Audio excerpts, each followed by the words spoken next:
Hello and welcome to Starbound's second channel. My name is Gabriel the Bibi Capaldi and I'll be your narrator today. But before we get into today's story, please do check down below that you are subscribed to the channel. It's 100% free and helps us pop up on your feed a bit more often. It's of my understanding that you have replaced all the zookeeper machines for living humans, Director. I've been told you even keep them inside the biomes with the predators. Can you explain yourself, Vector? Demanded Zoxnir, the royal inspector. Vector swallowed hard, his purple eyes widening as his mind struggled to articulate a convincing explanation of his decision to get rid of the zookeeper machines and replace them with living humans. He momentarily averted his gaze toward the parked ships in the hangar, just so that he had a moment where he could pretend his more recent changes in the administration of the Royal Zoo hadn't attracted the attention of the Queen herself, who had sent an inspector to scrutinize his recent actions. The hangar was made of metal, the royal ships bearing the insignia of the Usari monarchy, each parked under a bright spotlight. The bright lighting crossed straight through Vector's pale, translucent skin, highlighting the delicate network of veins that throbbed beneath his thin epidermis. His five-fingered hands trembled as he adjusted the collar of the director's uniform, the blue fabric contrasting sharply with his fearful complexion. The ceremonial medallion that marked his position was visible on his neck, growing heavier with each passing moment under the inspector's gaze. The seconds stretched into what felt like light years as Vector's anxiety mounted.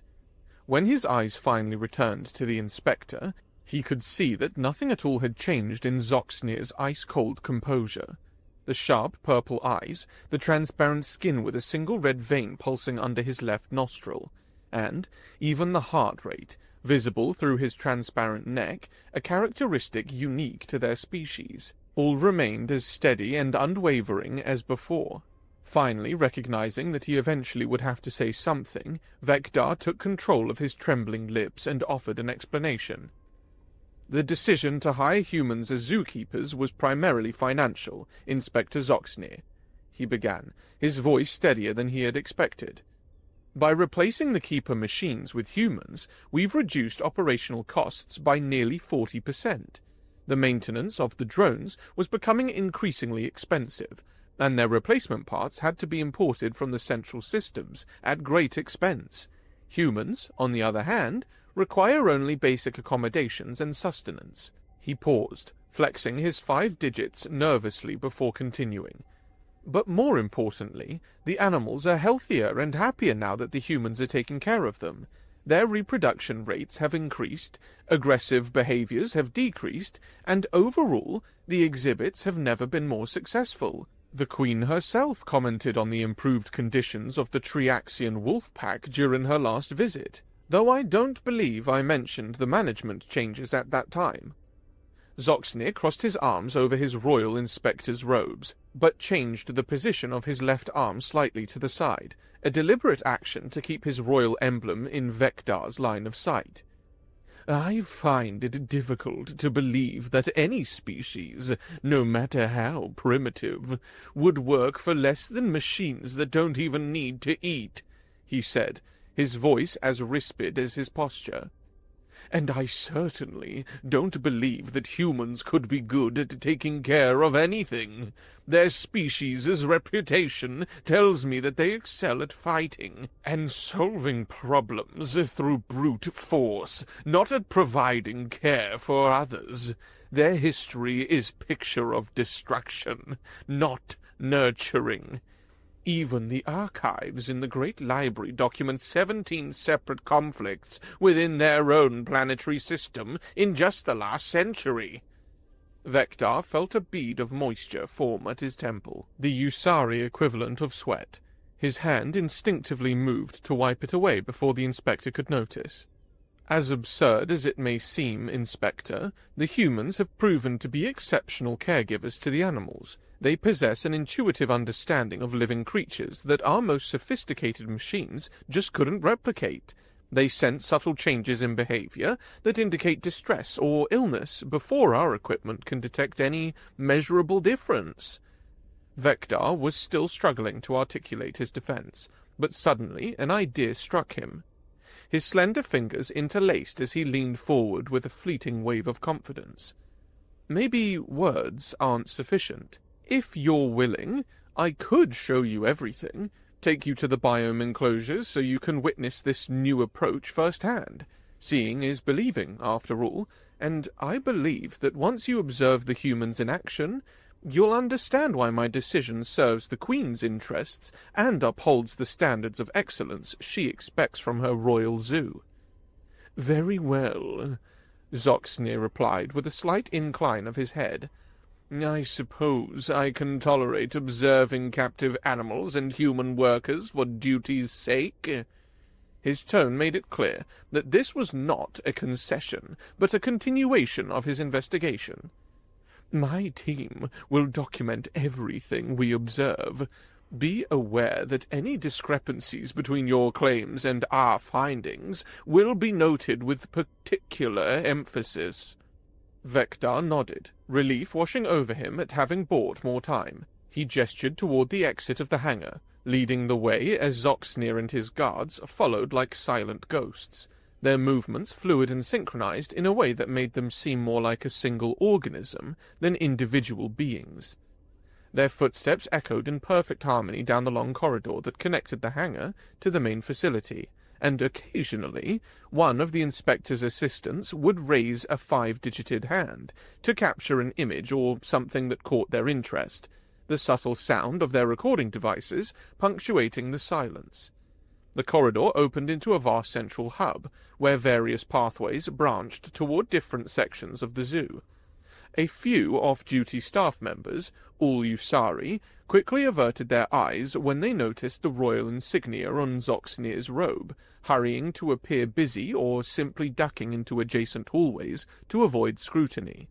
As they reached the far end of the hub, Vector motioned towards a sleek, hovering vehicle designed for zoo tours. Its elongated form resembled an aquatic creature, with a transparent canopy that offered panoramic views and comfortable seating for up to 10 passengers. The zoo spans over 500 kilometers, he explained, his 5 fingers already reaching for the activation panel. This will allow us to cover more ground quickly. I suggest we begin with the predator enclosure. I believe it will provide the most compelling evidence of the human's effectiveness. Without waiting for a response, Zoxnir and his 4 guards boarded the vehicle, arranging themselves in rows. Their weapons, slender rods that could extend into formidable energy staves at a moment's notice, remained secured at their sides, but their positioning made it clear they would be deployed instantly if needed. I hope that what you'll see today will be sufficient to satisfy your inquiries, Inspector, he said, steering the transport out of the docking bay and onto the broad pathway that wound through the administrative section of the zoo. The journey to the predator enclosure took several long minutes, filled with awkward silence. Vector attempted small talk about the weather systems in the various biomes, yet Zoxnir merely responded with non-committal grunts, his attention seemingly focused on the screens of his personal data device, where he occasionally made notes with quick taps of his transparent hand.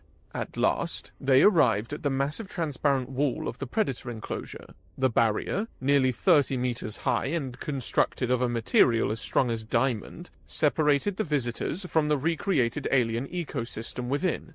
A handful of Usari families were already gathered along the observation area, their children pressed against the glass, pointing and capturing images with their recording devices.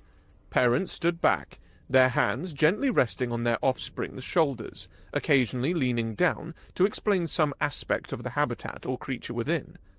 Before Vector could bring the vehicle to a complete stop, Zoxnir and his team had already disembarked, moving with unexpected eagerness toward the transparent barrier.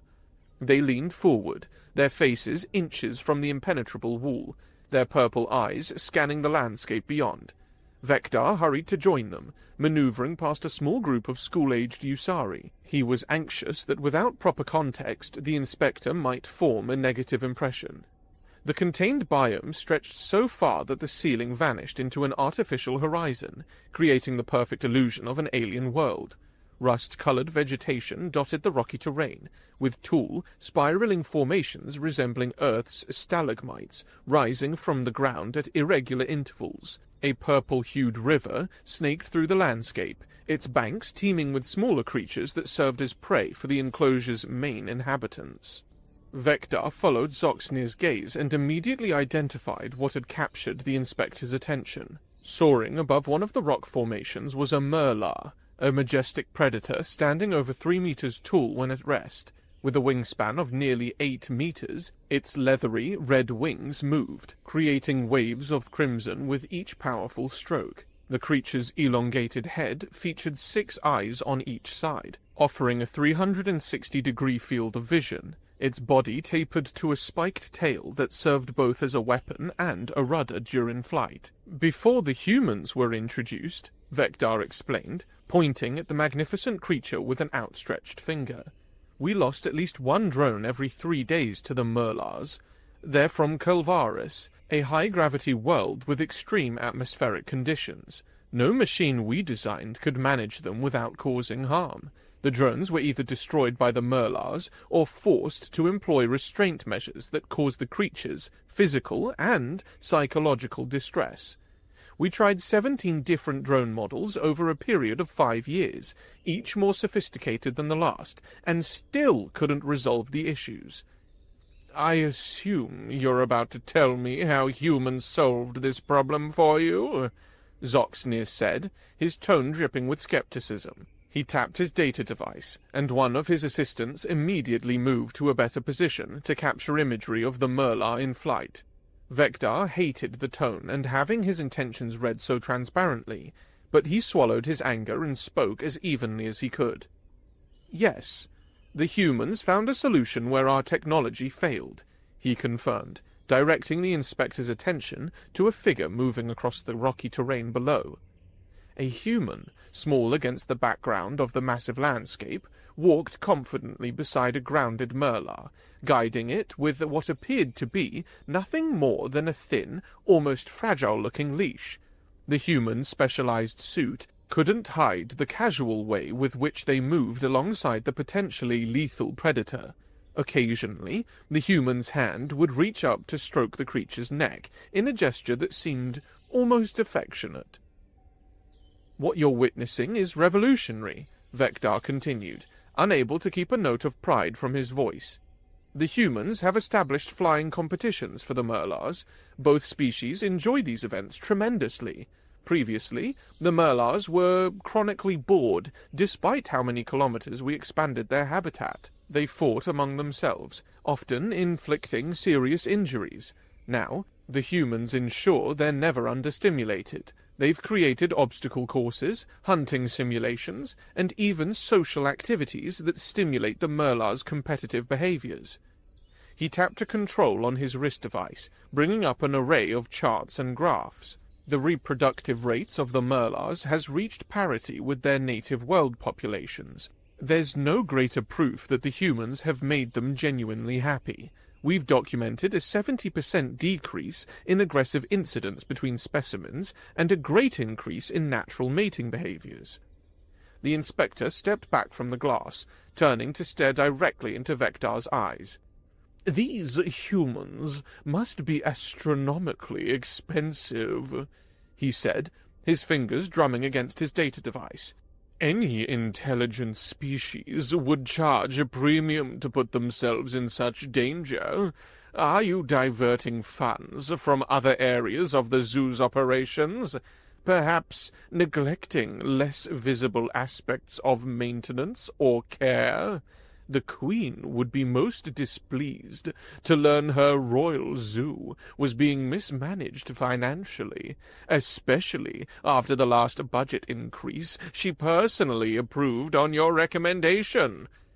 Vector opened his mouth to respond, but found himself suddenly at a loss for words. How could he explain the peculiar arrangement he had with the humans without making it sound suspicious? The truth was so bizarre that even he sometimes questioned whether he fully understood it.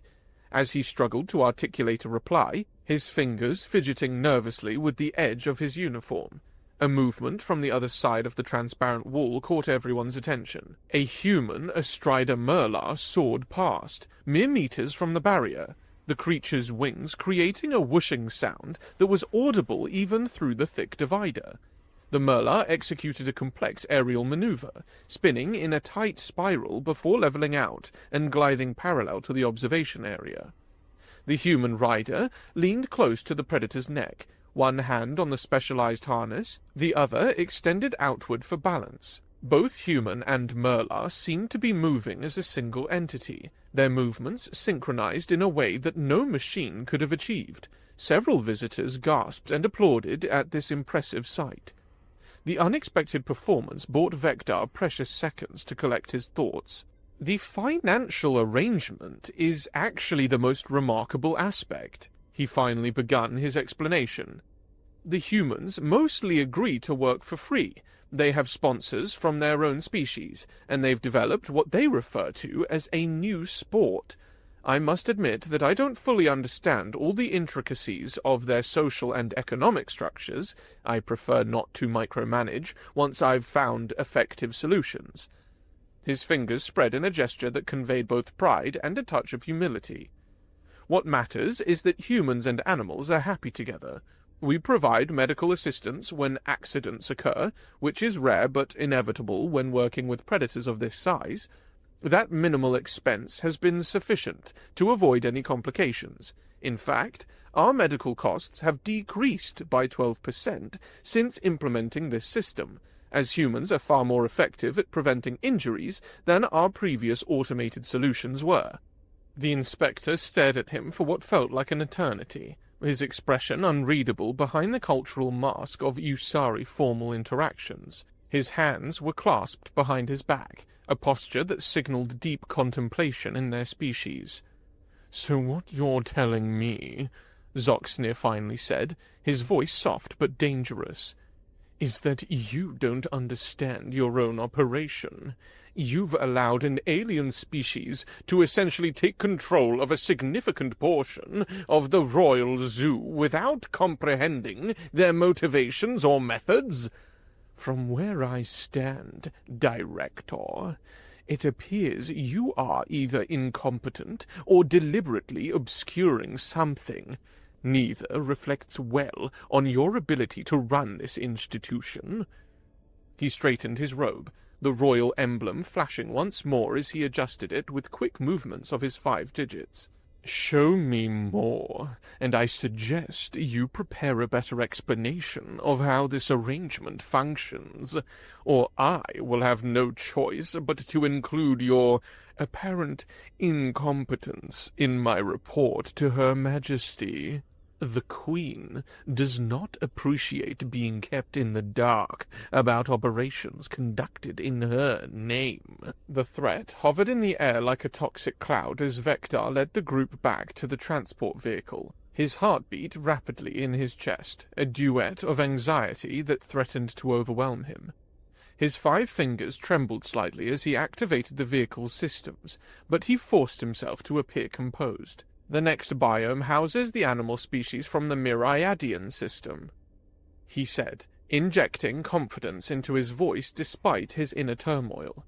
"There, the humans have developed an entirely different approach that has resulted in significant improvements to the creature's happiness. I believe it will provide a clearer picture of the overall benefits of our new management system." As the vehicle glided away from the predator enclosure, Vector's mind raced, searching for a way to satisfy the inspector's demands. He genuinely worried about the well-being of the human employees who had found purpose and joy in their work here, and about the animals that had thrived under their care. Most of all, he worried about his own position, not merely out of self-interest, but because he knew whoever replaced him would likely dismantle everything he had built, returning to the cold, inefficient methods that had caused so much suffering before. As their journey continued, he concluded that the fate of his zoo, and perhaps the unique interspecies relationship he had fostered, now rested on his ability to convince a royal bureaucrat that humans were more than the violent, primitive species the Usari believed them to be. As they approached the new biome, Vector took a deep breath, steadying himself for what might be the most important presentation of his career. His fingers gripped the controls tightly, drawing strength from the knowledge that what he had created here was worth fighting for, no matter how difficult the battle ahead might prove to be. The vehicle slowed as it approached the next biome. Unlike the rocky landscape of the predator enclosure, this habitat was a vast green field that stretched toward a distant tree line. Soft, emerald grasses swayed gently in the artificial breeze, punctuated by scattered rocks of various sizes that provided shelter and shade. Several small puddles dotted the landscape, their surfaces disturbed by the movement of tiny furred creatures. The transparent barrier separating visitors from this pastoral scene appeared noticeably thinner than the formidable wall of the predator enclosure. Before Vector could bring the vehicle to a complete stop, Zoxnir and his guards had already disembarked, repeating their earlier behavior. However, this time they maintained their distance from the transparent wall, standing several meters back and observing the scene with what appeared to be a mixture of confusion and disdain. Their posture had changed, becoming more rigid, and Vector noticed one of the guards whispering something to another while pointing toward the enclosure. Vector approached cautiously, sensing the shift in mood. As he drew closer, Zoxnir's voice cut through the air like a knife. "What is the meaning of this?" the inspector demanded, his voice rising to a pitch Vector hadn't heard before. "Director, explain yourself immediately." Startled by the outburst, Vector quickly turned his attention to the interior of the biome, searching for whatever had provoked such a reaction. What he saw was a scene he had witnessed countless times before, but now viewed through the critical eyes of the inspector. Inside the enclosure, a group of exars, fluffy, multicolored herbivores resembling a cross between earth sheep and large rabbits, were being herded across the field. But what had clearly upset the inspector wasn't the exars themselves, but rather what was guiding them. A sleek, four-legged predator with pointed ears and an alert expression that Vector recognized as what humans called a dog. The canine moved around the perimeter of the exar group, occasionally darting forward to redirect a stray, but never showing aggression beyond what was needed to keep the herd together. This is our innovative herding solution, Vector explained, his voice trembling under Zoxnir's glare. The creatures the humans call dogs have proven effective at guiding our herbivore populations. The exars respond much better to them than they ever did to our mechanical herders. He gestured towards the scene, where a human handler stood at the far edge of the field, occasionally whistling or calling out commands to the dog, which responded promptly. "You see, the machines we used previously would frighten the exars. Since introducing the dogs, we've seen a significant improvement in overall, herd health." Zoxnir's face contorted with what could only be described as outrage. "You've introduced predators into an enclosure with royal herbivores? Are you completely mad?" He jabbed a finger toward the glass. "These exars are among the Queen's favorite species. Their fur is used in royal ceremonial garments, and you've placed them at the mercy of Earth carnivores. This arrangement isn't just stupid, Director. It's actively dangerous to your own neck." The inspector began pacing, his fingers clenching and unclenching. "First, these dogs could attack and kill the exars at any moment. Second, even if they don't, the constant presence of predators will create chronic stress in the herd. Third, there's a significant risk of disease transmission between Earth fauna and our native species. And lastly—" He stopped pacing to stare directly at Vector. "You've made these decisions without proper authorization or documentation, placing royal assets at unnecessary risk." Vector raised his hands placatingly. "I assure you, Inspector, the dogs have never killed any of our animals." He took a deep breath. The results speak for themselves. The XR population has thrived under this new management system. I've heard quite enough. Zoxnir cut him off sharply. I don't need further explanation of your reckless decisions. I've seen sufficient evidence to complete my report to Her Majesty. He turned to his guards.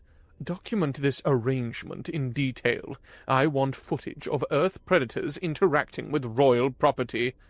The words hit Vector like a physical blow.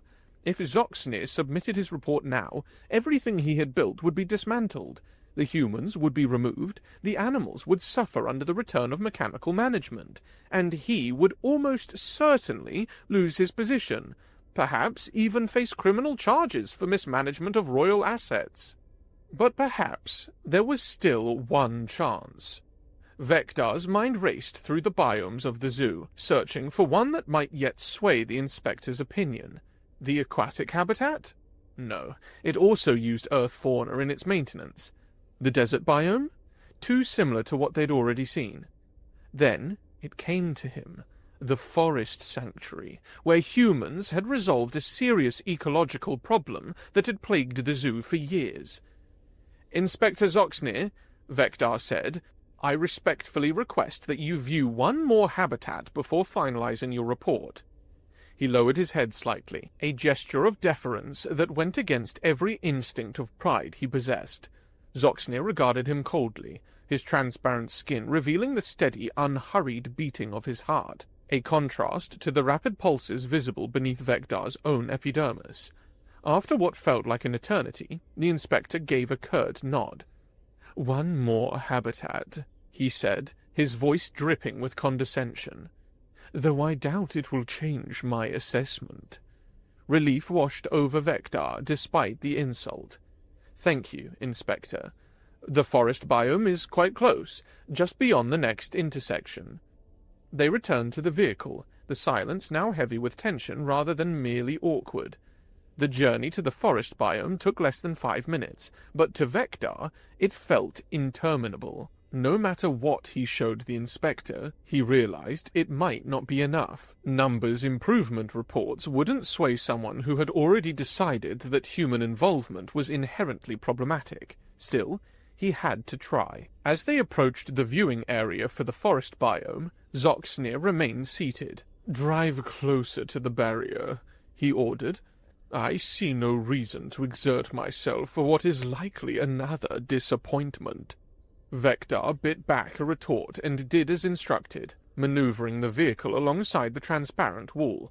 This biome was quite different from the others they had visited, a dense forest of towering trees with bioluminescent leaves that cast an ethereal faint green glow over the understory. Along the wall, several information displays provided different perspectives on the massive ecosystem. One screen showed drone footage from above the canopy, revealing the true scale of the forest. Currently, the feed displayed a clearing where a group of humans was visible, each carrying what were unmistakably projectile weapons. The humans were arranged in a semicircle, methodically firing into a dense herd of small, six-legged creatures that moved like a single organism across the forest floor. "Stop this vehicle at once!" Zoxnir screamed, his composure finally shattering completely. He lunged toward the display screen, his fingers stabbing at the image of the humans with their weapons. "This is precisely what I expected! You've allowed humans to slaughter animals belonging to Her Majesty! All your talk of care and improvement was nothing but a smokescreen to hide this barbarism!" The inspector's face had flushed to a deep purple. "These animals are royal property, and you've given aliens permission to hunt them for sport? Are you crazy?" Vector was flabbergasted. He had expected skepticism about this particular solution, but not this level of fury. He rushed to explain before the situation deteriorated further. "Inspector, please, what you're seeing is an ecological intervention, not slaughter for sport," he said hurriedly. Those creatures are Velix beetles, an invasive species accidentally introduced in the forest biome during the previous administration. They reproduce exponentially and devastate native flora, threatening the entire ecosystem. Before the humans offered their assistance, we were forced to deploy military-grade drones to cull the population, at enormous expense that we have now eliminated. Zoxnir was not placated. So now you admit to having an infestation in a royal biome, and your solution was to invite armed humans to shoot indiscriminately within a controlled environment? What about the risk to other species? What about the integrity of the habitat itself? Each question came faster than the last, leaving Vector no opportunity to respond. And I suppose these humans are also working for free, the inspector continued sarcastically. Out of their famous generosity and love for alien ecosystems, you expect me to believe they receive no compensation for this convenient service? Vector knew that nothing he could say would salvage the situation, but he tried nonetheless. The human hunters work only for the meat and hides of the beetles, which they consider delicacies and valuable materials, he explained, knowing how strange it would sound. They actually compete for the opportunity to participate in these culling operations. We save millions of credits annually by not purchasing military drones, while achieving better results with less collateral damage to the ecosystem. The inspector's face had moved beyond purple to an alarming shade of violet. "That's it. This inspection is concluded," he snapped. "Director Vector, consider yourself relieved of duty pending the Queen's review of my report. I've seen more than enough to recommend immediate termination of your employment and a complete reversal of these reckless policies." Before Vector could respond, Zoxnir had activated the vehicle's engine. "We're taking this transport back to our ship. You can request another vehicle from your soon-to-be former staff." With that, the inspector and his guards sped away, pushing Vector aside, leaving him standing alone beside the forest biome viewing area. For several long moments, Vector simply stood there, then slowly moved to a quiet corner away from the handful of visitors who had witnessed the confrontation. He leaned his head against the cool surface of the wall, not crying. Usari physiology didn't allow for tears, but taking time to process the certainty that he would lose his position. After all his work, all the improvements, all the care he had put into making this zoo a place where both animals and their caretakers could enjoy, it would all be undone by someone who couldn't see past their prejudice against humans. A gentle pressure on his shoulder startled him from his thought. When he turned, he found himself face to face with a group of human hunters, still carrying their weapons, who had apparently noticed his distress from within the biome and come to the barrier to check on him. The one Vector knew personally, Derek, a veteran hunter with a scarred face and kind eyes, stood at the front of the group. "You okay, Director?" he asked, his voice slightly muffled by the communication system built into the wall. "We saw that official-looking fellow storming off with your ride. Didn't look like a friendly chat?" Vector was about to offer a reassuring lie, to maintain the professional distance he had always kept with the human workers, but looking at their genuine concern, he realized there was no point in pretending. The truth would be evident soon enough when they were all replaced by machines. Instead, he poured out the whole story: the surprise inspection, the inspector's prejudice, the misunderstanding about their hunting activities, and the certainty that the Queen would follow Zoxnir's recommendation to terminate the human management program. He explained how he had been treated with contempt, despite the demonstrable improvements in animal welfare and operational costs, and how everything they had built together was now threatened. The humans exchanged glances, muttering among themselves. "That's a raw deal, Director," said one woman, shaking her head. "After all you've done for this place?" "The animals were miserable before you brought us in," added another. "Those Merlians were tearing each other apart out of boredom. And the breeding programs were failing badly, a third hunter chimed in. Derek had remained quiet during this exchange, his weathered face thoughtful. Finally, he spoke. You know, Director, I think there might be a solution to your problem. Vector straightened up, his attention fully captured. He had witnessed enough human problem-solving methods over the past 3 years to recognize the look in his eyes. What do you mean? A slow smile spread across Derek's face. Well, you might not be aware of just how much money is involved in this Merla racing circuit these days. Both the Syndicate and the Free Orbit Pirates have been betting big on those riders. We're talking billions of credits changing hands during major competitions. He placed his hand against the barrier, 5 fingers spread wide, mirroring where Vector's own hand might rest on the other side. What do you think might happen if someone accidentally informed them that some stuck-up inspector was about to shut down their favorite gambling opportunity with a report to the Queen? Vector took a moment to process what the human was suggesting. The implications slowly crystallized in his mind, but remarkably, his first concern wasn't the morality of the intervention.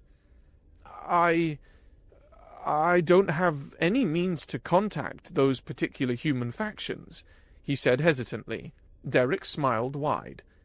All we need is a yes from you, Director. Let's just say some of your friends might mistakenly send a few messages to the right people. Nothing too specific. You understand. Just sharing some business information. Vector stood silently, weighing his options. On one hand, he was contemplating an intervention that would likely involve intimidation of a royal official, or perhaps worse. On the other hand, everything he had built, everything that benefited both the animals and the humans who cared for them, would be destroyed if he did nothing. The faces of the human hunters watched him expectantly, neither pressuring nor judging, simply waiting for his decision. In the end, he did what he always did when humans offered to solve a problem in their own unique way. He gave the same response that had served him well for all those years, through challenges that had once seemed insurmountable. As long as no animal is harmed and no human is killed, Vector said slowly, you are free to solve the problem as you see fit. Got it, Derek replied with a nod, exchanging glances with his companions. We'll leave you to collect yourself, Director. Don't worry too much, all right? As the humans moved away, back toward the depths of the forest biome, Vector remained by the barrier, contemplating everything he had learned during his time working with Earth's most unpredictable species. The Usari had always believed that control and predictability were the hallmarks of effective management, but humans had taught him a different truth. That effective solutions flourished in freedom, that trust often yielded better results than surveillance, and that sometimes the best solution wasn't the one you designed, but the one you allowed to happen, and that, occasionally, not knowing how the problem was solved was itself the best solution.